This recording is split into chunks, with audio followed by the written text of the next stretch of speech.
with another amazing video. This video is all about Alpha Lab 2, so let's get started for 2XKO. Now, as you've probably seen a little bit from my streams and just in general, Alpha Lab 2 is here and, well, there's a lot to be requested here. So for starters, unlike the Alpha Lab 1, which was back, oh my gosh, I can't even remember what time it was again. Guess you'll have to check out a video before. But regardless, back when the Alpha Lab 1 came out, there was a lot to like and enjoy, and I feel almost as there was a great way to see how 2XKO would evolve as a tag fighter, especially a tag-based assist fighter too.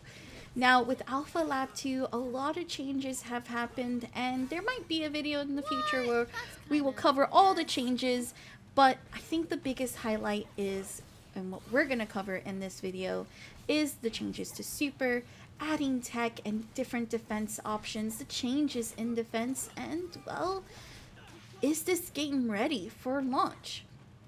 Now, for starters, I do want to highlight here that with the closed Alpha Lab 2, this was entirely a different Alpha Lab. Not only was less invites sent out, but you didn't get to submit for a friend code. And so, like the Alpha Lab 1, you were able to bring in your first friend, and then you'd be able to share kind of like your code, and that's how you would get in. But with Alpha Lab 2, that didn't happen. Instead, the pool of players that were invited were all based on whether or not you signed up for Alpha Labs, and if you played the first Alpha Lab, you actually filled out the survey. From there, I want to say probably less than 200 invites must have gone out. Maybe a little bit more, I could be exaggerating just a bit, but it's definitely different this time. You know, on top of the fact that we don't see a lot of people actually saying, hey, I got a closed alpha invite. I'm pretty good to go. I can't wait. We saw so many people saying, I'm pretty much not in. I don't understand what happened.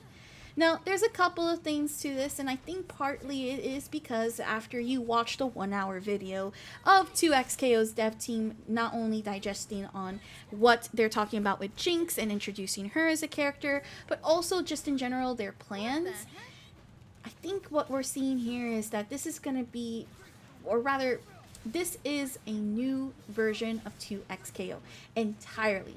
I would even almost call it a completely different game. Combo routes have been changed completely. While yeah, there could be a couple that may have stayed from the first Alpha Lab, everything feels different. Not only does it feel different, but the inputs are all different, including tools like tag and push block, and apparently new stuff like this tech thing that I hate completely. But regardless, relax, it's fine, we're vibing, we keep on going. But going back to it, I do want to say that this means that maybe they're trying to really dial down on what's important to fix. For example, we are looking at seeing lobby systems and UI menus very much improved compared to the last time. And also, too, the introduction to Ranked is a great way to kind of see what to expect before you hop into this game. And this is pretty much the 90% of the time where you're going to be spending. But I still feel like there's something that's not just right. And I kind of explained it on stream. Here's kind of what I meant to say. But something here is like, you know how whenever you eat like, okay, have you guys ever had like Latin food? And like let's say you go to this Latin restaurant that is ran by like, let's say Cuban people, all right? Because Cuban people have like some of the best food. You eat the food and you're like, yo, this was bomb. Like, this was amazing. This was like, I'm licking my fingers and everything, right? And then you eat the same Cuban cuisine at another restaurant, but that is not ran by a Cuban family or a Cuban restaurant manager. And you're like, something's missing here. Something, Puerto Rican food is better, Angle. Let's start off with that. Something's missing from 2XKO. After playing this Alpha Lab 2 and, 2 days into it, and we're going to be going into the 3rd day pretty soon at the time of this video, it feels like 2XKO is missing that identity that makes it this game. And that's a problem. Because if you want to be an anime fighter, but have the movement and strategic and nooch of Street Fighter, but also want to be that 2D fighter that you can do crazy combos and, you know, pretty much be like a Marvel slash BB tag, like how everybody was saying that this game was feeling like. Instead, we have a game here that just doesn't know what it wants to be. And I think that's very scary, considering that there's only 3 more characters left to be developed as part of the main roster. And if this game's projected to release for this year, 2025, and this is where we're at with the Alpha Lab 2, it's not giving me too much fluffy feelings. Now, regardless, I'm definitely trying to keep an open mind here and trying to understand more or less where the direction's going. And, you know, despite having quite a bit of fun, I really do want to say that I feel like that missing piece is really impacting what 2XKO has been all about. I feel like there's just something where either it may be rushed, or it could just be going down a road where maybe I'm just not familiar with. Either way, it's been a fun time trying to play this closed alpha and actually dive deeper into what's changed, what's different. I will tell you, Ahri and Yasuo feel way more weaker and, you know, more challenging as well. And the efforts to actually simplify this game and actually make it easier and welcoming to newcomers, I don't see it in this one.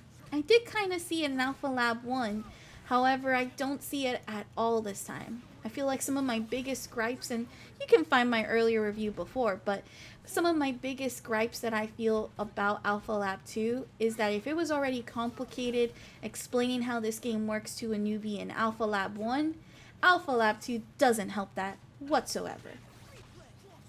And let's talk a little bit too about how the netcode has suddenly shifted. Now this could mean, of course, that it could be the player pool, with opening up the doors in the closed Alpha Lab to specifically like Brazil and Canada. I could maybe understand that there could be some limitations and it's really being tested. But I'll tell you right now, I definitely have felt more lag in this closed alpha than I did in the previous one. And I got good internet, plus I'm wired. Additionally, as well, you know, we have to go and dive a little bit deeper into how these lobbies are working. You're telling me I can't just queue up for a match and I have to directly go into a cabinet, both in casuals and in ranked? It's not just hanging out in a lobby? I'm hoping that this is just a temporary measure and that, you know, a queue line to actually be in training while you're waiting to get matched up will come later. But we're kind of repeating the same mistakes that games like Guilty Gear, BlazBlue, heck, all the anime games kind of keep messing up. Don't mess around with the lobby systems. What we want's pretty straightforward. You don't have to make something pretty cool. Although it is pretty cool and cute to see all the avatars, it shouldn't be the main way to get into a match for just casual play and rank play, especially if you're offering a battle pass. And then the last thing I really just want to highlight here that I probably was super frustrated in this closed alpha lab is the tech and the inputs. The fact that we don't have down specials to do supers was driving me up a wall. And it's not even a muscle memory thing, because I probably didn't even remember any of my combos from the previous alpha lab. It's just the uncomfortability. The way I want to be wasn't making me feel too happy. In addition, they did take away a couple of moves, including push block, and turned it into assist block, or assist push block. And while that was pretty cool, and I did enjoy that quite a bit, especially if you're playing 2 times assist, I don't understand why there's these different fuses to help support your characters and basically change up your styles. Sidekick feels like a losing game that I guess if you want to be a new player, you can go with that one. And Juggernaut just feels like if you got a lot of health like Darius and Alawi, go for it. If not, good luck, have fun, GG's, shake my hand. That's really what it's all about. So 2 times assist plus handshake tag, that's the way it's at. Now Fury, don't even get me started. I'd rather just build up a breaker again and use that. While I do like the ability to do dash cancels and things like that, not everybody's going to feel comfortable using that. And on top of all of that too, it feels just really weird to not just reset the neutral and, you know, either get punished for it. Regardless, I'm not too sure what they were trying to do here with Fury to just boost up you and your assist, but I'm not a fan. And then of course the last thing that I really just want to touch on is that tech. I think that ground tech needs to go. Air tech is different. That can happen, especially if you're, you know, playing against a character and someone messes up their combo. Air techs are fine, but ground tech, plus the invulnerability on those ground techs, makes it so frustrating. I'm having people do ground tech and then they're mashing grab on wake up, which by the way, throws and grabs are apparently like 2 frames, which is kind of cool because if you play Guilty Gear, that's an answer to a lot of questions or a lot of situations, right? But it's not cool when you're literally getting recovery from a combo that was meant to hard knock down you, and then you're getting up mashing grab after a meaty. It's ridiculous. It's insane. And in a game like this, you're getting a lot of value. So with that being said, if I had to give a score for how the 2XKO Closed Alpha Lab has been so far compared to my previous experience, I'd have to give it probably a 6 out of 10. I don't feel like the game is still there, and I feel like there's a lot missing. And I'm not talking about characters. I want to make it very clear that when it comes to the characters and only launching with 10 characters, it's not a problem. I rather deal with the 10 characters right now and then slowly build up so that I can get used to how this game plays when it first launches. But what's really the important thing is that identity that's missing right now, it's not there. How will we get there? I'm not too sure, and I really hope that the team at 2XKO can figure it out.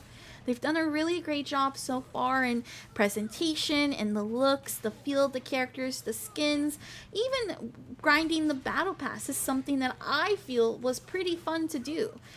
But where is that replayability that I feel like I'll be happy playing this game over and over again? Because if you ask me right now, I feel like it's like MK, where I'll play a couple of weeks and then drop it, and then I'll play a couple of weeks later. So we'll see what happens. We're eagerly still exciting for 2XKO. We'll be putting out some more 2XKO videos, probably some highlights and things like that in the future. So make sure to hit that subscribe button, and I will be seeing you in the next video news. Bye-bye!